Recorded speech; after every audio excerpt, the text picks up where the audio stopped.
Hello friends, कैसे हो आप लोग। आशा करती हूँ कि सारे लोग अच्छे ही होंगे। चलिए आज की रेसिपी शुरू करते हैं। जन्माष्टमी स्पेशल रेसिपी है हमारी। सबको पहले जन्माष्टमी की बहुत बहुत शुभकामनाएं।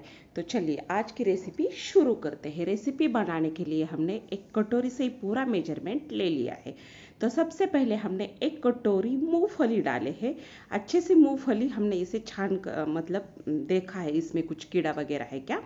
अक्सर बाजार से जब मूंगफली आती है उसमें कीड़े वगैरह होते, तो पूरा अच्छा सा देखकर उसे ले लेना। और हम इसे अच्छा सा भून लेंगे। कम से कम इतनी मूंगफली भूनने के लिए मुझे 5 से 6 मिनट का टाइम लगा है। तो हमें बढ़िया सा इसे भून के लेना है। तो बढ़िया सा क्यों भून के लेना है मैं आगे बताती हूँ। अब मैंने इसे साइड रख दिया है। आगे की प्रोसेस के लिए हमने क्या किया है, उसी कटोरी से 2 कटोरी पोहा लिया है। तो एकदम जाड़ा पतला जो भी पोहा है आपके पास वो आप ले सकते हो। मेरे पास जाड़ा पोहा नहीं था, मैंने पतले पोहा का ही यहाँ पे यूज़ किया है। जैसे चिवड़ा के लिए होता है वही पोहा मैंने यहाँ पे यूज़ किया है। उससे भी हमें अच्छा सा लो टू मीडियम गैस पे ही भून लेना है। ये जल्दी से भून जाता है क्योंकि पतला पोहा है। सारी ही चीज़ें हम लो टू मीडियम गैस पे ही भून कर लेंगे। तो अच्छा सा मैंने पोहा को भी भून लिया है।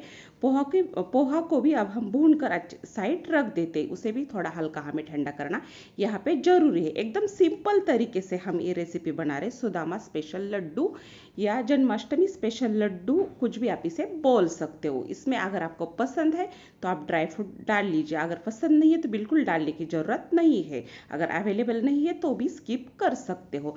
तो मैंने यहाँ पे सिर्फ थोड़े से काजू का यूज़ किया है। थोड़े से यानी कि उसी कटोरी से पाव कटोरी।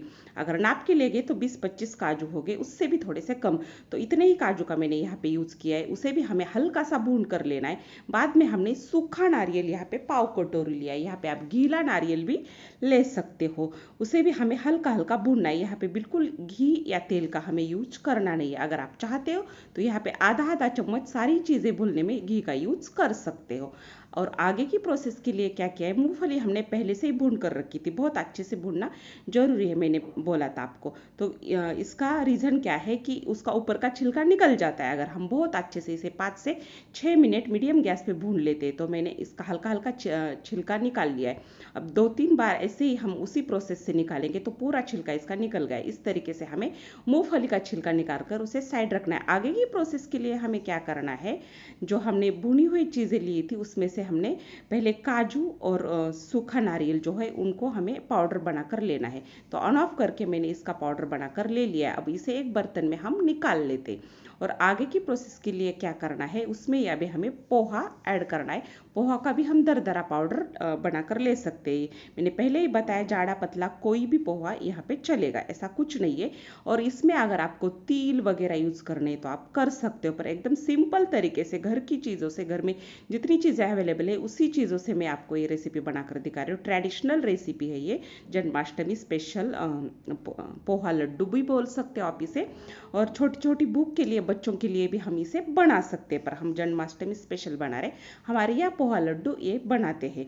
तो बातों बातों में हमने 2 चीज़ें अच्छे से ग्राइंड कर लिए। बाद में हमें मूंगफली को भी ऐसे ही ऑन ऑफ करके पीस लेना है। सारी चीज़ों को हमने अच्छा सा पीस कर लिया है। अब मैं आपको इसे पास से भी सारी चीज़ें दिखाती हूँ। यहाँ पे थोड़ा सा लाइट दिखता है इसलिए वहाँ पे ब्लर दिखता होगा, पर मैं आपको पास से भी दिखाती हूँ लाइट बंद करके भी। बाद में हमने उसी कटोरी से एक कटोरी मैंने यहाँ पे गुड़ लिया है। अगर बहुत ही ज़्यादा मीठा पसंद करते हो तो आप 1.5 से 2 कटोरी गुड़ का यूज़ कर सकते हो। अब मैं लाइट ऑफ करके मैंने आपको दिखाया था सारा मिश्रण। अब आगे की प्रोसेस के लिए क्या करना है, गुड़ अच्छा सा मिला लेना है और 2 बैचेस में फिर से हमें इसे चला कर लेना है। कि मैंने पहले ही बोला था ऑन ऑफ करके हमें चला कर लेना जरूरी है, क्योंकि हमें फिर से एक बार इसे ग्राइंड करना है। इसीलिए हम ऑन ऑफ करके ही इसे चला लेंगे। और फिर से हमने इसे पीस लिया है। पीसने के बाद फिर से हम इसे उसी बर्तन में निकाल लेते हैं। इसके आगे की प्रोसेस के लिए एक सीक्रेट इंग्रेडिएंट का यहाँ पे हमें यूज़ करना है।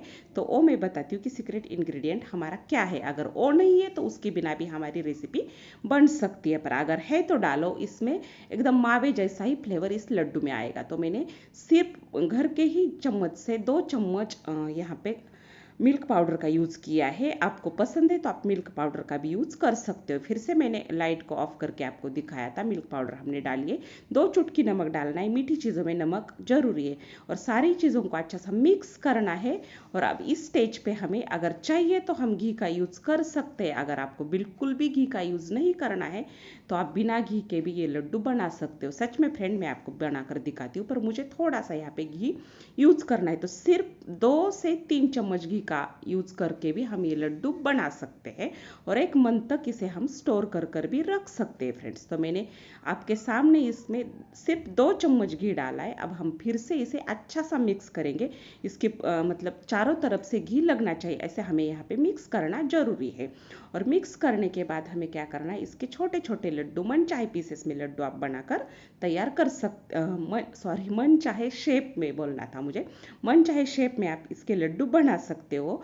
जैसे भी आपको शेप पसंद है, पर मुझे राउंड शेप के ही लड्डू पसंद आते हैं। जैसे कटोरी में रखे वगैरह भी कोई कोई लोग बना लेते हैं अलग शेप में, वो भी आप बना सकते हो। पर मैं एक लड्डू आपको बनाकर दिखाती हूँ राउंड शेप में। 2 हाथ से ही लड्डू बनाने में आसानी होती है। जैसे आपको एक हाथ से भी आता है तो आप बना सकते हो। तो मैंने एक लड्डू बनाकर दिखाया है, एकदम सिंपल तरीके की ये पोहा के लड्डू की रेसिपी। फ्रेंड्स, अगर आप ट्राई करोगे तो आपको सच में बहुत ही ज़्यादा पसंद आएगी। बच्चों के छोटी छोटी भूख के लिए, बच्चों के शॉर्ट टिफ़िन के लिए भी हम इसे बना सकते हैं।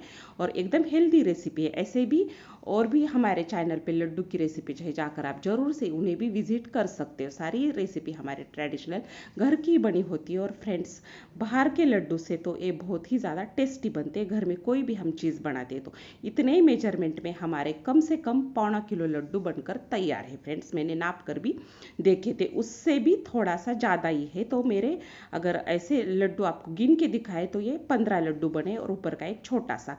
तो एकदम आसान तरीके के हमने सुदामा स्पेशल लड्डू, गोकुलाष्टमी यानी कि जन्माष्टमी स्पेशल लड्डू बोल सकते हो आप, ये बनाए हैं। अगर आज की रेसिपी आपको अच्छी लग रही है तो फ्रेंड्स, एक लाइक किए बिना कहीं पे भी जाना नहीं है। अगर आपको रेसिपी पसंद आती है तो हमारे चैनल को ज़रूर से आपको सब्सक्राइब भी करना है।